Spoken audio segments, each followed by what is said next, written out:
dia mbola faly hatrany mandroso tokantramontsika andrenesantsika indray ny fampahiraizana amin'ny alalany tenin'Andriamanitra ivavakisika. Jehovah Andriamanitra ray io misaotranao hatrany izahay satria Andriamanitra tombony zavatra rehetra ianao mametraka mpanjaka, ianao manaisitra mpanjaka, ary tsy misy fahefana tafapetraka dia ampamin'ny masoandro afa-tsy izay sitrakao, ary manaiky milefitra mandrakariva ianao manoloana ny sitrapony zanak'olombelona, satria mieritreritra izay fa fanapahan-kevitra dia azoana hiainana, ary minitsy miaino anao mandrakariva dia velonao hitranga izany mba hitanay ny vokatry ny safidy raisinay, kanefa ny fiafarany ianao ihany ny tompony teny farany mindra fo miantra dia matoky sy mihiny fa hiasa mikerenao amin'ny alalan'ny fananao masina mba tsy hipetraka ao anatin'ny didy ao anay izahay, ka sy sitrapona ihany ny tianay ho tanterahana, fa mba ho tonga amin'ny fanekena ny sitraponao dia mitenenandray Jehovah fa mihaino mpanomponao amin'ny anaranao Jesosy, amen. Faly miarabantsika amin'ny anaran'i Jesosy, manonona ny fahasoavana sy ny fiadanan'ny tompo amintsika mandrakariva. Teny niorenantsika hatramin'ny fiantonan'ny taona no niverenantsika no hazavaina, teny mirakitra teny fikasana mahafinaritra, kanefa tsy zavatra ho tanteraka eo eo fa teny fampahirezana ho an'ny olona kivy mandalo ady, ary raha ny teny izay raisitsika dia misy fampanantenana izay ho tanteran'Andriamanitra, kanefa misy sedra tsy maintsy atalovana ao anelan'elan'izany rehetrarehetra izany, ary izay tsy tokony ataitrantsika manoloana ny toe-javatra mitranka amin'izao fotoana izao, any ady manerina n'izao tontolo izao ny toe-javatra misy eo anivon'ny firenena, zavatra indraindray mampisalasala eo anivon'ny fitoriana ny filazantsara, fifanandrenana sy ny fifanaratsiana na dia samy gasy zao ny fivavahana tsy mitovy sy ny firehana ara-panahy tsy mitovy, izay indraindray ny miteraka fisavorodahana, ary eo anatrehana izany indrindra ny tokony hijoro ny kristianina araka ny nambarako mandrakariva hoe raha tena kristianina mamarina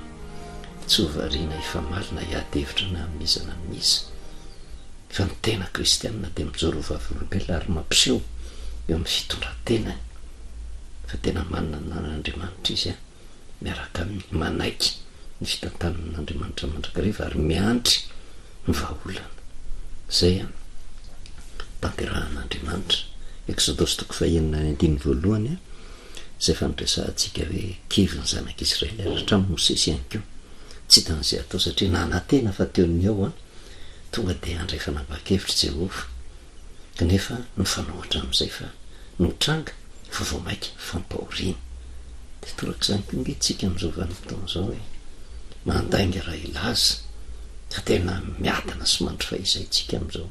fa eo an-dalam-pitadiavana sy fikarohana mba hizorana ho any amin'ny fiainana mba tsaratsara kokoa, fiainana mba tonga lavatra, fiainana ao anatin'ny fandriam-pahalemana, fiainana tsy misy ady sy disadisa, ary mino sy matoka fa ny akamaroan'ny olona rehetrarehetra indrindra ny olom-pirenena eto Madagasikara tsy misy manana faniriana an'izany hoe korotan'izany fa mba te hiadana avokoa, fa saingy tsy mitovy ny hevitra ao anatin'ny tsirairay avy ka lasa fifanandrenana, lasa ady, ary tsy mijanona fotsiny eo amin'ny ady eo anivon'ny firenena, eo anivon'ny mpanao politika, eo anivon'ny manam-pahefana, fa na dia hatra tia amin'ny kristianina koa azy dia ohatrany misy tsy fidovizan-kevitra izany, ary lasa ohatrany te hiezaka amin'ny herin'ny tenany avokoa hitondra vahaolana, fa manjary adino ny mitady vahaolana ao amin'Andriamanitra. Ary izay mahafinaritra amin'Andriamanitra satria misy mpampatsiaro mandrakariva, fa Andriamanitra eo foana mijery mandrakariva izy, ary misy tolo-kevitra atolony fa ny akamaroan'ny sarababen'ny olona mini manampitsofina fa miandry vahaolana avy amin'ny olombelona mandrakariva, dia tsy hitan'Andriamanitra izay atao dia tahaka an'ilay nataon'ny zanak'Israely tamin'izany vanim-potoana izany, ary londohan'ny zanak'Israely arany tamin'izany nankataka tamin'ny Samuel hoe mba hanangano mpanjaka izahay, tsy nakasitrahan'Andriamanitra izany, kanefa zay no sitrapon'le vahoaka hoe tena ifidy mpanjaka taka ny fanaony jainklisa de ozy lazainy jehova ekeo ihany sitrapon'ny olona ozy fa tsy anao ry samuela ny laviny am'izany fa zany laviny tsy anjaka aminy tena velan'andriamanitra ho tanteraka ny sitrapon'ny olona ary io tsy fantatry ny olona matetika ny olona rehefa tonga eo amin'ny fahefana de mieritreritra izy hoe anka tena andriamanitra mihitsy ny nametraka teto tena mariny zany andriamanitra ny nametraka teo fa tokony hametraka fanontaniana zany ny olona tsirairay avy hoe le toetra ny olona tafapetraka ve nankasitrahan'andriamanitra sa mieritreritra le olona hoe no mieriny no fahaizany mahatonga azy teo satria tsy tafapetraka eo mihitsy ninonina antony raha tsy fahefana avy amin'andriamanitra ary de hitatsika tany amin'ny romanina toko 7 ny toe-javatra takan'izany tsy tafapetraka eo mihitsy ary tsy maintsy eo ambany fahefana lehibe eo amin'ny firenena isika ireo menakavy tahaka ny zanak'Israely eto na de eo ary hoe ny fianterany amin'andriamanitra teo ambany fahefan'ny egiptianina tsy afany ala tamin'izany ary ny zavatra tsy fantaritsika ndreo tsika de mieritreritra hoe aka tena sitrapon'ny egiptianina koa nananany amin'ny farao mpanjaka tao fa andriamanitra nge tena andriamanitra ny firenena rehetra ka na jainklisa izy na tsy jainklisa na mino an'andriamanitra na tsy mino an'andriamanitra ny zavatra tsy fantatra zao tontolo zao ny fahefana rehetra mipetraka na tsy mino an'andriamanitra ary andriamanitra ny mamela azy ho tafapetraka eo fa misy programan'andriamanitra tsy takatry ny fisainana ao anatin'izany rehetrarehetra zany ary ny toe-javatra misy am'izao vanimpotoana zao saika izay foana tsy miandro ny vahaolana avy amin'andriamanitra ny akamaroan'ny olona fa zavatra ataon'ny olona de zao izy no misidy olona apetraka mba hitantana azy eken'andriamanitra zany de eken'andriamanitra koa fahefana zay misy fa sainga tsy tokony adinitsika ny afatra nampitaina tamin'ny samuela tamin'izay vanimpotoana zay rehefa izay ny sitrapon'ny olona de ambarao azy zay mety ho toetra ny mpanjaka zay anjaka amin'ozy ao ambadika zay zay mety ho fahefana mife azy ampafantaron'ny olona de anjaratsika ny mandinika an'izany hoe zavatsosa zavatratsy fa io andriamanitra io tanjona kendreny de nahatonga atsika hiadana ka zay no mahatonga atsika hoe tsika tsy ady varitra fa ny tena kristianina marina izy tsy mba korotana manoloana ny toe-javatra zay misy manoloana ny fahefana tafapetraka na ny fomba hoana na ny fomba hoana na tafapetraka ta azy teo na izy andriamanitra no mifidy an'iny olona iny tafapetraka eo na ny olona no mifidy an'ilay anina ka navelan'andriamanitra ho tafapetraka eo fa ny adidin'ny kristianina zay afaky ny resahantsika de mijoro vavolombelona manao ny marina mandrakariva fa tsy hoe ankan'ny olo-kafa tsy manao ny marina de zany ho tafotoana de hiadevitra ny amin'ny fihinany nahatonga nyty olona te anao tsy marina fa ny tokony ataon'ny kristianina de zao aoka ianao ho modely eo amin'ny manodidina anao mba hitarika manompoko amin'ny vadinao zanako manompoko amin'ny fianakavianao manompoko amin'ny tanàna misy anao hatrao amin'ny fiangonanao mihitsy de mijoroa manaova ny marina de mampianarina ny olona anao ny marina fa tsy zavatra misy ange de am'ty zao tontolo zao ty me ratsy zao tontolo zao hoe ka tsy hoe ny olona manao ratsy de zay de atafotoana tatony vokany eo anatrehan'izany rehetrarehetra zany izy ary tsisy afabela nizanisa eo anatrehan'andriamanitra ninonenina fahefanananany ninonenina arenananany ninonenina voninahitra ananany ninonenina mety ho fahantrany any koa aza andriamanitra tsy mijery hoe ty mahantra ty manakarena ty manamboninahitra ty olona fanevateva fa rehefa tena diso eo anatrehan'andriamanitra na mahanitra na manakarena mitati ny vokany eo anatrehan'andriamanitra ary zay adin'ny olona asytsika raha misikina lesona tamin'ny tantarany Ahaba inona ny toe-javatra misy teo anatrehan'izay rehetrarehetra zay tsy tafapetraka teo Ahaba indrindra mpanjakan'ny Israely raha tsy navelan'andriamanitra ho tafapetraka teo izy tany am-piandohana nandena izy teo anatrehan'andriamanitra fa safidiny Ahaba ny nanambady vehivavy jainklisa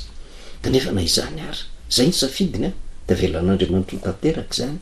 kanefa nisy anatra nampitain'andriamanitra ary nisy vanimpotoana zay nifandraisany iaba tamin'andriamanitra nanontanymandraka rehefa ny sitrapon'andriamanitra ary rehefa nanontany ny sitrapon'andriamanitra izy de zao tena nasandratr'andriamanitra nataony nandresiny fahavalo niseo ny voninahitr'andriamanitra kanefa taty oriny de hitatsika le tantara nanomboka nanadino an Jehova tsy nirarahtsony ny mpanolotsaina avy am' Jehova de nanao zay tiany atao ka na de hoe navelan'andriamanitra ho tafapetraka azy iaba tsika tsy miresaka tsony zany hoe ny sirianina hoe olona tsy minimino an'andriamanitra fa iaba manana ny Jehova andriamanina kanefa na manana ny Jehova andriamanina ara tsy hoe rehefa manonona ny anaran'i Jehova de tena arovany finanatrefarany tratra ny zanatsipikitoto avy amin'andriamanitra no natonga ny teny mifaizany tanteraka misy vanim-potoana voatendrin'andriamanitra amaizana ny olona araka ny asiny ary tsy mijery sarangany olona andriamanitra tsy mijery ny voninahitra sy ny fahefana ananan'ny olona rehefa tonga my vanim-potoana anankiray mialanenina ange andriamanitra fa izy tsy maintsy mety rantsehatra foana fa tsy arak'izay tiavantsika azy fa ny tombonandro mpahavelomana sy ny famelan'andriamanitra ny olona eo amin'ny toerana misy azy de mariky ny fialanen'andriamanitra amin'iny olona iny ka raha manao ny tsara iny olona iny asandrany raha manao ny tsy mety iny olona iny loza ny zavatra hitranga am'izay vanim-potoana zay ary zay le afatra amin'ny Exodosy toko fahenina misy teny fampanantenana kanefa milaza koa ny fitsarana zay ho tanteran'andriamanitra amin'ny andro voatendry raha ny bokin'ny Exodosy satria nitoejavatra misy tato de hitatsika fa ory zanak'Israely takatsika am'izao vanim-potoana zao gama ataoko hoe mpandainga raha ohatra hoe laza hoe miadana sy mandro fa izay eto amin'ny firenetsika mbola mitady ny fomba rehetrarehetra isin'ny fifanarahana isin'ny firaisapo sy ny firaisan-tsaina kanefa ny zavatra hita masoko de misy ny olona tena mandeha marina fa misy keo tsy mirarahany zany marina zany fa ny ho azy ihany koa misy an'izany eto fa raha mandeha marina ianao de toizo am'le mandeha marina fa raha misy olona tsy andeha marina de tsisy zavatra azonao atao nge manana ny safidiny olona ohatra malasa fisainana le tenin' Jesosy Kristy aty amin'ny bokin'ny Apokalipsy ary zavatra hitranga amin'ny andro farany zany rehetrarehetra zany Apokalipsy toko fa 2:20 de ny 9 ka hatrany fa 2:10 efa mananontanyna ny fiavian'i Kristy eny amin'ny raha an-lanitra ary mampiseho mitrapanahan' le olona zay tena hoe tsy mieritreritra fa misy fahefana lehibe zay mifiasy ny 10 ary izy tamiko aza asiana tombo-kase ny tenin'ny faminaniana am'ty boky ty ozy fa antombotra ny andro tena antombotra ny teny andro izany tsy mahafantatra an'izany ary tsika rehetrarehetra indrindra eto amin'ny firenena malagasy ny zavatra manahitra de ty na inona antoko bevavahana misy teto amin'ny firenena saika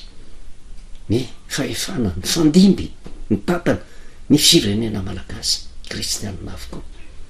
ary raha kristianina avokoa zany fahefana zany hatramin'ny filoha ny tantana ny firenena ny fahefana ambany ministera rehetra ny antemera ny sena sy ny ratsa mangaika rehetrarehetra de zao mitontena ho kristianina daholo ka raha mitontena ho kristianina de mahafantatra miaina amin'ny vanim-potoana farantsika zao ka raha miaina ao anatin'izao vanim-potoana faran'izao de mahalala miratso zao fiainan'izao raha miratso zao fiainan'izao de zao ny zavatra mitranga de ao anatiny zany indrindra nanaovana antso mba hiembenana mba hitodika amin'andriamanitra hifikotra amin'andriamanitra satria akaiky ny fandravana an'ity zao tontolo zao ty tsy eto ny fitsaharana fa misy ny fiainana mandrak'izay zay ho manin'andriamanitra ho an'ny olona ary tsy maintsy hiditra am'izany zao tontolo zao tsy maintsy hitsangana amin'ny maty koa any am'jaona toko 15 zay nanao ny marina de hitsangana ho any amin'ny fiainana zay nanao ny tsy mety de hitsangana ho any amin'ny fanamelohana tsy misy hoe tena tsy mitsangana zany fa mitsangana daholo fa manaona ny fiafarany fa raha tahintsika mateza 7-20 taona ety am'ty zao tontolo zao ty tena napatra n'izay fiainatsika eto miankina amin'ny fiainatsika ao anatin'ny fahavelomantsika ny fiainatsika mandrak'izay kanefa raha hitsangantsika de eritrereto tena nitsakantsika am'izay de velontsika de tsy misy fahafatesana tsony fa mandrakzay na ianao sambatra mandrakzay na ianao ijaly mandrakzay tsy misy tsony vaolana am'izay vanimpotoan'izay fa saingy adin'ny olona zany ary io no mahatonga an' Jesosy nampitondra ny afatra anjaona ty amin'ny bokin'ny apokalipsy hoe ho izy tamiko aza sina tomboka sy ny teny faminaniana am'ty boky ty ozy fa nitombotra ny andro zay manao ny tsy marina aoka mbola hanao ny tsy marina ihany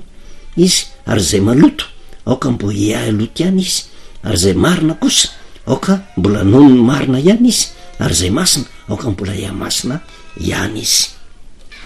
mahalasa fisainana ange zany teny zany ary zay no mahatonga atsika miresaka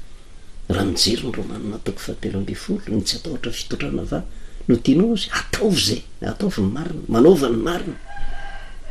zany inona ny tokony ataon'ny kristianina manany safidy ny olona rehefa nao ratsy izy tsy voasakanao fa ianao manaova ny marina ary araky ny resantsika eo ny tena olo-pirenena valina de zao mampiseho ho modely eo amin'ny fiainany ray manontolo de mepita akao mivady aman-janany de mepita amin'ny namany iny de mepita amin'ny fianakaviana iny de mepita hatrao amin'ny fiangonana misy azy kanefa mibaraingy mipetraka na vita ny andraikitra sy ny adidiny ve ny fiangonan'Andriamanitra ary matetika de miverimberina foana ary tsy menatra amin'ny tenan'izy ty eo ny mpitondra eo ny mpanao politika mahazo tsiny amin'ny fomba rehetrarehetra tena fa corrompu tena mangorokarena na inona fomba filazantsika azy fa ny zavatra misy de za tena mitodika asiko mafy ny tenako mangana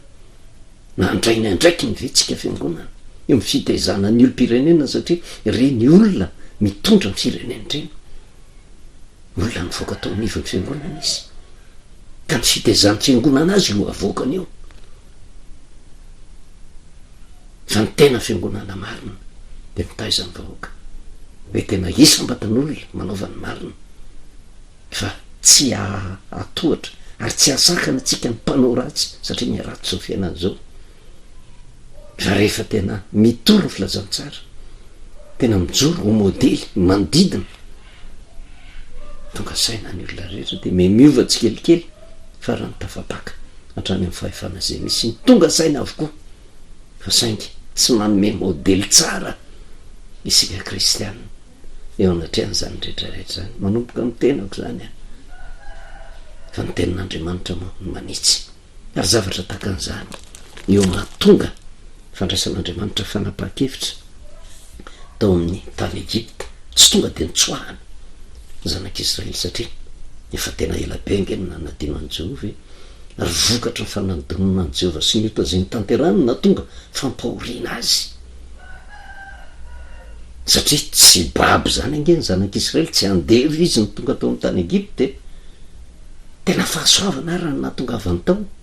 noho ny amin'ny Josefa ka mifakasitrahany Farao sy ny Egypta ny Josefa zay natahotra ny Jehovah Andriamanitra de lasa taka ny ankonany mpanjaka tao ny zanak'Israely fa saingy mianoka fotsiny tamin'ny fiadanana tamin'izany de nanadino an' Jehovah de zao le fahefana nisy tamin'izay vanimpotoan'izay nivadika lasa nanandevo ny zanak'Israely ary eo ny tsy takatry ny olona arakaraky ny toetra ny vahoaka eo amin'ny firenena ny mpanjakana ny fahefana apetrak'Andriamanitra ary io no nahatonga atsika ny resaka raha mijery ny tantarany zanak'Israely inona ny tokony atao andeha hitady vahaolana ve ahoana ny voahana amin'ny krizy tena mitady vahaolana fa tsy vahaolana tena avy amin'ny tena fa ny fitodiana amin'Andriamanitra fitarainana amin'Andriamanitra ary io nanaovana antso any rehetra raha tiatsika ty fireneny ty tiatsika mba hiova ny mpitondra ny fahefana zay misy ny vahoaka ray manontolo tsy andeha hitalao am'izay fahefana tonga ao tsy andeha hitalao am'izay mpitondra ao fa andeha hitalao amin'Andriamanitra zay namela azy malalaka hipetraka eo ka mivanimpotoana ka raha mivahoaka rehetra no mitaraina amin'Andriamanitra Andriamanitra mihitsy no metitra ka mitondra vahaolana zay tsy azo niza sakanana ary de ho hitantsika eo amin'ny fanafahana ny zanak'Israely tao amin'ny tany Egypta tsy misy fahefan'olombelona, tsy misy fahaizan'olombelona, tsy misy ezaka nataon'olombelona mitondra fanafahana fahaleovatena tanteraka ho any zanak'Israely fa efan'Andriamanitra tokana ihany. Ny zavatra tokony ho tsapatsika dia zao: rehefa ny vahoaka tafatotika amin'Andriamanitra ry io miantso ataotsika ary tsy akanavaka io, tsy andehantsika hanavaka hoe ka tsy tiatsika ny mpanao politika tahaka an'izao, tsy tiatsika ny mpitondra na le mpitondra tiatsika fa atao politika sasany tsy tiatsika. Tsy tokony isy fankalana zany ao anatin'ny fon'ny tena kristianina. Fa inona no atao antso mba iraisa-po iraisa-tsaina? Tsy tafavoaka angentsika raha mbola misy fifandirana, fa raha tsy misy firaisana tsy misy vahaolana tahaka an'izany. Ho tratra fa antso no atao hatramin'ny mpitondra, hatramin'ny fahefana izay misy. Andao hiverina amin'Andriamanitra ny vahoaka rehetra, amin'izay moramora kokoa ny vahaolana omen'Andriamanitra. Izy mihitsy no miditra an-tsehatra eo anatrehan'izay rehefa ny vahoaka mitaraina amin'i Jehovah. Fa ndenga ho eritreretintsika hoe tena mety ho ratsy ve ny mpitondra hitantana amin'ny firenena anankiray? Tsika tsy hiteny hoe ratsy ve ny eto Madagasikara, tsy anjarantsika no tsara, fa ny zavatra fantatritsika aloha dia hoe mitady ny fomba rehetritsika mba sy ny fiadanana sy ny fandriampahalemana. Fa raha andeha eritreretina hoe tena olona tena corrompu, tena olona tena mpangalatra, tena olona mpanondrana harem-pirenena ny mpitondra sy ny fahefana tafapetraka eo, ka raha milaza andeha ataotsika hoe mba miavaka zany Madagasikara hoe tena firenena tena matahotra an'Andriamanitra,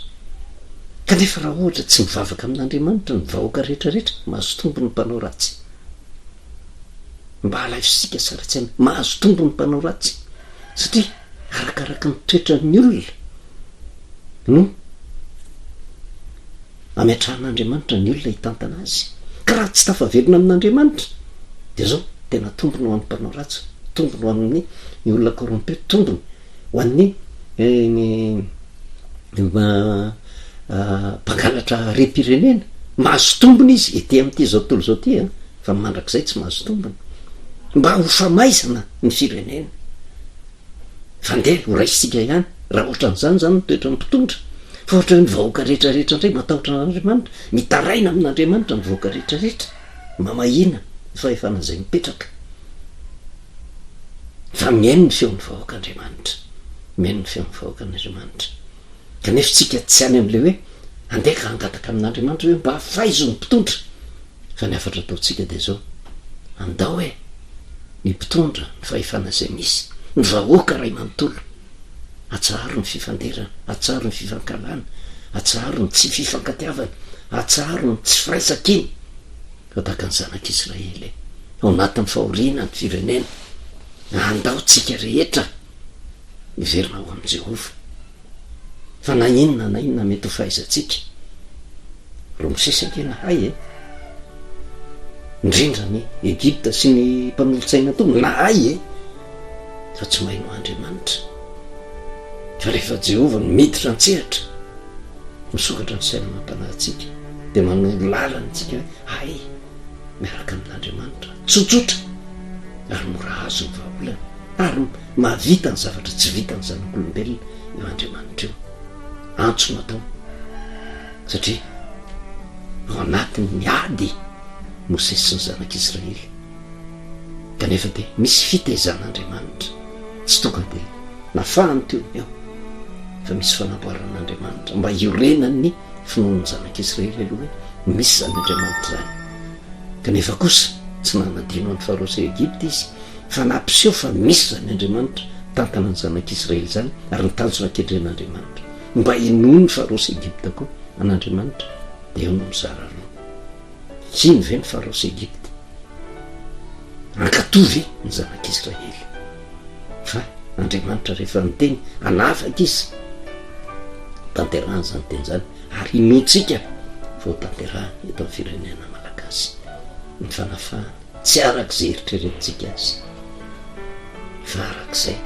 sitrapon'andriamanitra voninahitra n'andriamanitra rery any favakisika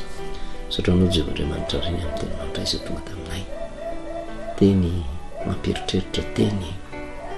izay mitaona anay mba hiverina tanteraka aminao petraka hitanterako ampilatananao ny fiainam-pirenena satria ino amin'ny mahatonga anay taraina hoanatrehan'izay miankina na ny firenena mety ho fiadananay dia manao antso ianao mba hiverenana aminao dia engany jevan'andriamanitra reo mba hiasa tanteraka ny fanahinao na misarangany olona rehetra eto anivon'ny firenena tsy akanavaka mba sy ny fahasaposofona sisany sy ny tahotra anao mba hiadana n'izao firenena zao dia misaotra indrindra ray ny anaran'i Jesosy amen. Navelona antsika amin'ny anaran'i Jesosy na manonona fahasoavana sy ny fiadanan'ny tompo antsika mandrakariva.